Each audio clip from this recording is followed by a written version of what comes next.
All right, picture this. You've just applied for your dream job, but the next step, it's not a call from a recruiter, it's a link to a video interview. And the only one on the other side, an AI, watching you, trying to figure out if your personality is the right fit. I know, it sounds like something straight out of a sci-fi movie, but believe me, it's a lot closer to reality than you might think. So really, is your next interviewer going to be an algorithm? Well, that's what we're here to talk about. We're going to break down this really fascinating new study where researchers built an AI to do exactly that, to analyze your facial expressions in a video and actually predict your core personality traits. Okay, so before we get into the nuts and bolts of the tech, let's back up a little bit. Why even go down this road? What's the problem this AI is actually trying to solve? I mean, why do we need an AI for job interviews in the first place? Well, let's be honest, the traditional interview process, it can be a mess. I mean, it's so subjective, right? You're relying on one person's gut feeling. And we all know that can be colored by unconscious biases, things like gender, ethnicity, you name it. Plus, it's just not efficient. Imagine you're a company with thousands of applicants. It's a huge time sink. And at the end of the day, it's incredibly hard to objectively measure those crucial non-technical traits, like someone's personality, and compare candidates fairly. So, to try and fix all of that, researchers came up with a whole new approach. They proposed an AI-driven framework to make that first round of screening way more objective, totally data-driven, and something you can actually scale up.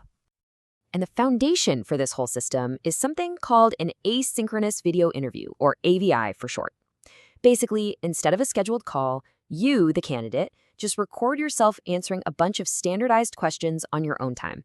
Then you send it off, and the AI gets to work, analyzing every single video. The big advantage here is that it allows for a really consistent evaluation for every single person who applies. But what is this AI actually searching for in your video? Well, it was specifically trained to look for what psychologists call the Big Five personality traits. This is a really well-established, widely accepted model in psychology. It basically boils personality down to 5 key dimensions: openness, conscientiousness, extraversion, agreeableness, and emotional stability. Okay, so this is where it gets really interesting. How in the world do you teach an AI to see personality just from a 1-minute video clip? The process is actually pretty clever. It all breaks down into a 4-step process. First up, they had to collect the data, so they created a dataset of mock interview videos. Then, and this is the cool part, an AI went through and mapped out all the facial expressions in those videos, creating this huge collection of nonverbal cues. That data was then fed into a special kind of AI model called a convolutional neural network, which started learning all the patterns. And finally, the last and maybe most important step was linking those personality predictions back to actual job-relevant skills. And get this, the level of detail here is just wow. The AI wasn't just kind of watching faces. No, it was tracking 68 distinct landmarks. We're talking about the corners of your eyes, the tip of your nose, the curve of your lips. It was analyzing all the tiny, subtle movements of these points to pick up on everything from your main expressions to those little micro-expressions you don't even know you're making. All right, so that's how they built it. But the big question is, did it actually work? Let's check out the AI's report card and see how well it performed. So, how accurate was it? Well, the researchers used a few different stats to measure its performance. The main one we need to pay attention to is called mean squared error, or MSE. Now, don't worry about the math. All you need to remember is this. The lower the MSE score, the better the AI's prediction was. And here we go. This is the full breakdown for each of the 5 personality traits. Just keep your eye on that MSE column. Remember, lower is better, and you'll start to see that a couple of these traits really stand out from the rest. Yeah, this chart makes the main takeaway super clear. The AI was by far the best at predicting conscientiousness.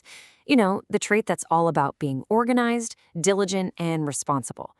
But on the flip side, it had the toughest time with extraversion, which had a much, much higher error score.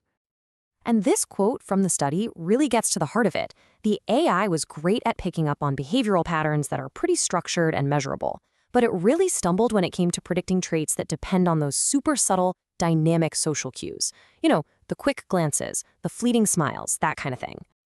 So, all of this brings us to the really big picture. Because this kind of technology, man, it has some incredible potential. But, and this is a big but, it also comes with some really serious risks that we absolutely have to talk about. Yeah, it's really a classic double-edged sword. On the one side, you have the promise, which is huge, right? The potential for a truly objective, super efficient way to screen tons of candidates, and maybe, just maybe, get rid of some of that human bias. But then there's the other side, the peril. If the data you train this AI on is already biased, the AI won't fix it. It'll just learn to copy and maybe even amplify those biases. And that could mean automatically shutting the door on perfectly competent candidates from certain groups. Now, to be fair, the researchers themselves were super upfront about the study's limitations. They pointed out that their data set was pretty small and didn't have a lot of demographic diversity. And here's a huge one. It didn't account for cultural differences. Think about something as simple as eye contact. What's seen as confident in one culture might be seen as disrespectful in another. It just goes to show how critical it is to build these systems using data that reflects the real diverse world. And all of this leaves us with a final and I think really critical question. As AI like this gets more and more involved in how we get hired, who's making sure it's fair? The real challenge here isn't just about making the AI more accurate. It's about building in fairness right from the very beginning. Because the last thing we want is to create a whole new, invisible, and automated kind of discrimination in our attempt to get rid of the old humankind.